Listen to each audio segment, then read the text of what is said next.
To get a speech because Sierra celebrated her 21st birthday on the 30th and was in Chicago and very drunk. So, kind of forgot, didn't take my computer with me, didn't really do anything with me, and didn't really know about anything until like today. So we're going to throw this together from my basis knowledge on this subject. I'm going to inform y'all on different types of strokes and how to deal with the strokes and the signs and symptoms that go along with various types of strokes. I never really used to know a lot about strokes until my grandma had one. My grandma had a TIA, or a transient ischemic stroke, or a transient ischemic attack. There's two different ones. They're both kind of the same thing, but one's a TIA. TIA is also known as a mini stroke. A mini stroke it mimics all the signs and symptoms of a stroke, but it's not a full-blown one, because you don't have the permanent brain damage that could possibly come from it.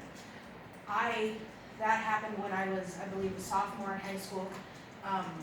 We went to bed like normal. She had had knee surgery a couple months before, or knee replacements. Everything was normal. I went to bed. About an hour or so later, she calls me from her room, and she's like, "I need help." I said, "What's wrong?" And I walked down the hall.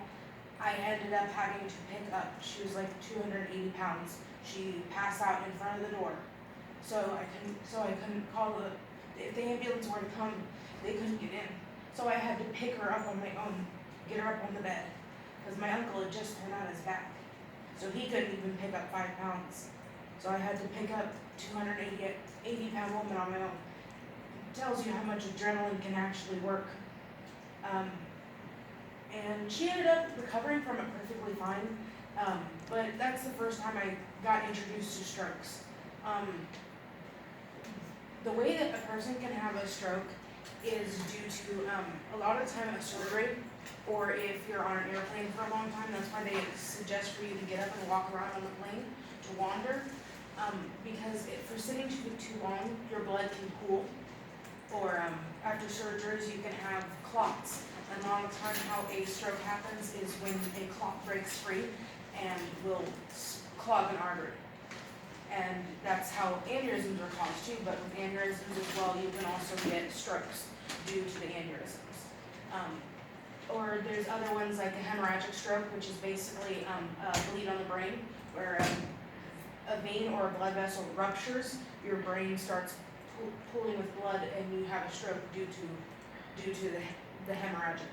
Then there's the transient ischemic stroke, which those are also caused by a lot of the time having atherosclerosis. So when you have a high amount of plaque or blood like pooling in like an artery, a lot of the time it's caused from like high cholesterol, high blood pressure and stuff like that, where your arteries start to get smaller and they start to clog very easily. You know, for my grandma, she's on warfarin because she has 50% blockage in her ascending and descending aorta. So with her, it was because she had a stroke, she had had the surgery, and they didn't give her a Lovenox shot afterward, which is what you're supposed to do if you have a surgery and you're on warfarin. They're supposed to give you a Lovenox so it pumps, it gets like a heavy dose of warfarin to your system, so your levels start to go back to where they're supposed to be. And then there's brainstem stroke, which those happen on your brainstem. It's kind of in the name. But the one thing I always tell people is remember fast. Fast, fast, fast. That is what you need to remember.